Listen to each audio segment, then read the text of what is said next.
안녕하세요. 부동산 재테크 전문 채널 닥터 부자아빠입니다. 오늘 말씀드리고 싶은 주제는요. 6.17 부동산 대책, 분석 및 대응 방안, 다시 서울 시세 상승이라는 주제로 좀 말씀을 드려보도록 하겠습니다. 오늘 날짜로 국토부 사이트를 좀 가보시면은요. 대책이 나왔습니다. 그래서 여러 개의 파일들이 좀 업로드가 되어 있는데, 요 마지막 좀 파일을 다운을 받으셔서 좀 보시면 될 것 같습니다. 그래서 좀 바쁘신 분들을 위해서 제가 좀 요약을 해서 좀 말씀을 드려보도록 하겠습니다. 여러 내용들이 있는데 이 내용을 좀 보시면 될 것 같아요. 1번부터 이제 4번까지가 핵심이 되는 내용이다라고 하는 부분이 있습니다. 이제 첫 번째가 과열 지역의 투기 수요 유입 차단이 있고요. 두 번째는 정비사업 규제가 있습니다. 특히 이제 재건축에 대해서 좀 규제를 강화했다라고 보시면 될 것 같고요. 그리고 세 번째가 이제 예상했듯이 법인을 활용한 투기 수요를 근절하겠다. 그러니까 법인에 대해서 세제 혜택들 좀 많이 축소한 부분을 좀 확인을 하실 수가 있을 것 같고요. 그리고 마지막으로 지난 그 12.16 대책 및 공급 대책 후속 조치를 지속 추진하겠다라고 좀 밝히고 있습니다. 순서대로 좀 말씀을 드려보도록 하겠습니다. 보시면은요, 조정 대상 지역하고요. 투기 과열 지구가 추가로 확대 지정이 됐습니다. 적용 시기를 좀 잘 확인을 하셔야 되는데요. 6월 19일 금요일 일자로 지정 및 효력이 발생된다라고 하는 부분을 좀 확인하실 필요가 있겠습니다. 특히 이제 조정 대상 지역을 보면은요, 경기권 전역을 좀 지정을 했어요. 물론 이제 일부 제외가 되는 구역이 있으니까요. 그런 부분들은 좀 확인하시면 되겠고요. 그리고 인천 전역도 마찬가지로 좀 지정이 됐고요. 지방권도 함께 지정이 됐다라고 하는 부분이 있습니다. 그리고 이제 한편 투기과열 지구도 보면은요, 서울뿐만 아니라 경기권에 그동안에 집값 상승률이 좀 높았던 지역들이 있죠. 수원이나 이런 지역들, 안산 이런 지역들도 대규모로 같이 투기과열 지구로 한꺼번에 좀 지정이 됐다라고 하는 부분이 있습니다.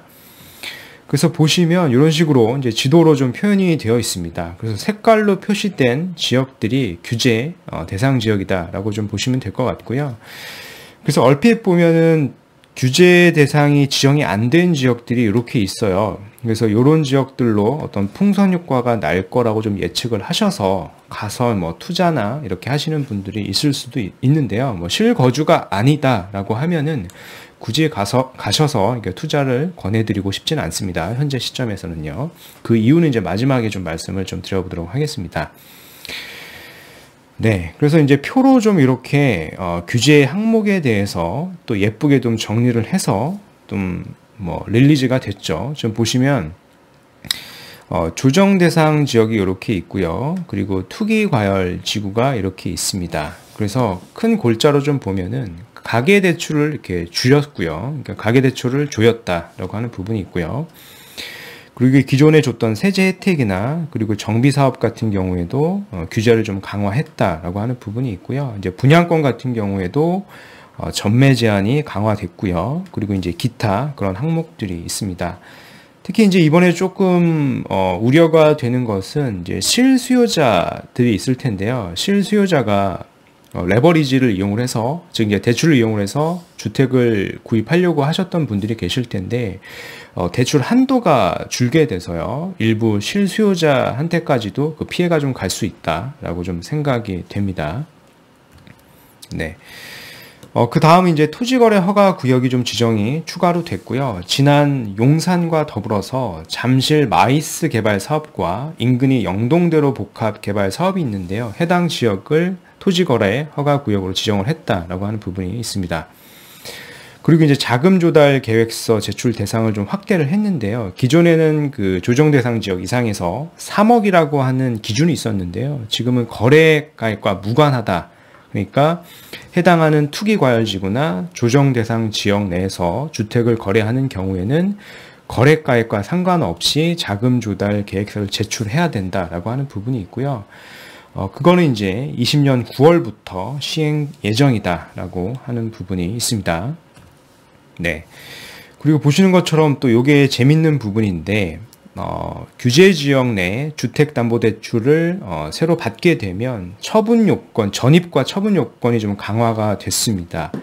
그래서 전 규제 지역 내 주택 구입을 위해서 주택담보대출을 받는 경우에 주택 가격과 관계없이 6개월 내 전입 의무가 이제 부과된다라고 하는 부분이 있고요. 이게 이제 무주택자에도 해당이 되는 내용입니다.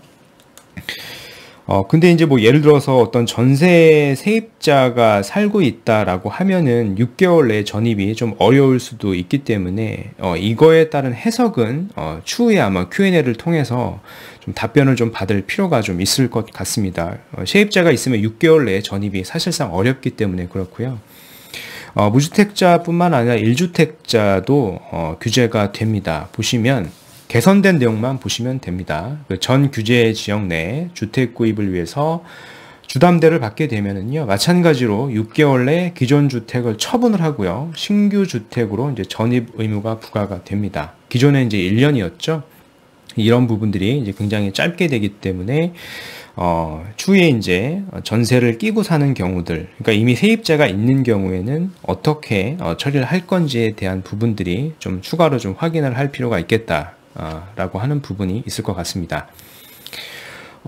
이것뿐만 아니라 이제 보금자리론 대상에 대해서 실거주 요건이 좀 부과가 됐습니다. 그러니까 말 그대로 이제 보금자리론을 받게 되면은요, 이건 6개월이 아니라 이제 3개월 내에 이제 전입을 해야 되고요. 1년 이상의 실거주 유지 의무 기간이 이제 부과가 된다. 위반을 하게 되면 이제 당연히 대출금은 전액 다 회수가 된다라고 하는 부분이 있습니다. 네. 그리고 이제 갭 투자 방지를 위한 전세자금 대출 보증 이용을 이제 제한을 강화했다라고 하는 부분이 있어요. 여기 보시면은 투기 지역이나 투기 과열 지구 내 시가, 이게 중요한데요. 이제 3억 초과 아파트, 이제 아파트입니다. 아파트. 이제 아파트인 것을 좀 잘 확인을 하셔야 되겠고요. 이런 것들을 이제 신규로 구입하는 경우에는 전세대출 보증 제한이 제한된다라고 하는 부분이 있고요. 그래서 전세대출을 받게 되면은 해당 지역 내에 이제 3억이 초과하게 되면 전세대출이 즉시 회수된다.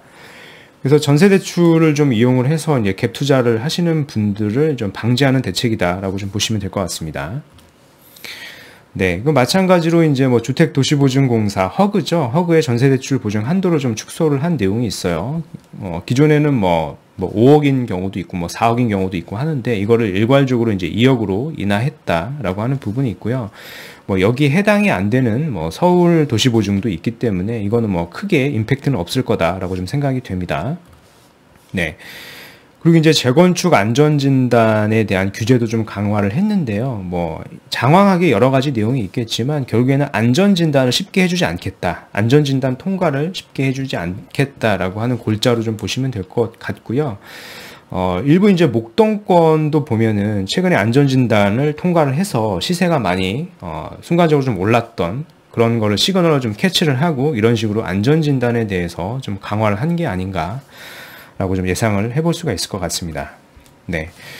그리고 보시면은 또 이제 이것도 마찬가지로 재건축에 대해서 규제를 좀 강화를 한 건데요. 거주 요건을 갖춘 경우에만 조합원 분양을 신청을 허용하겠다라고 하는 부분입니다. 특히 이제 수도권 투기과열 지구 내 재건축 조합원 분양 신청 시까지 2년 이상 거주를 해야지만 분양 신청 자격이 됩니다. 그래서 2년 이상 거주를 못하는 사람은 분양 신청을 할 수 없겠죠. 이제 현금 청산 대상자가 된다라고 하는 부분이 있습니다. 네. 그리고 뭐 마찬가지죠. 이미 잘 알고 계시겠지만 재건축에 대한 추가 부담금을 징수를 시작했다라고 하는 부분이 있습니다.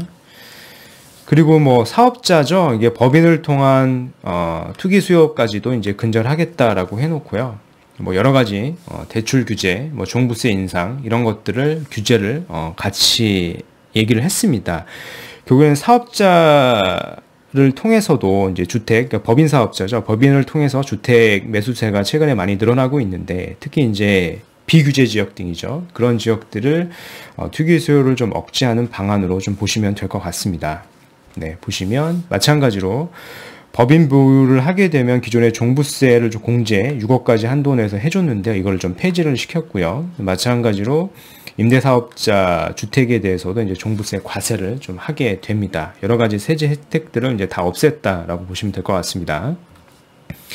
네, 마찬가지로 이제 법인에 대한 규제세를 기존에 현행 이제 10%인데요. 이런 부분들을 추가세율 20%로 인상을 했다라고 하는 부분이 있고요. 이제 법인을 통한 투자도 쉽지 않은 상황이다라고 하는 부분을 좀 확인하실 필요가 있겠습니다.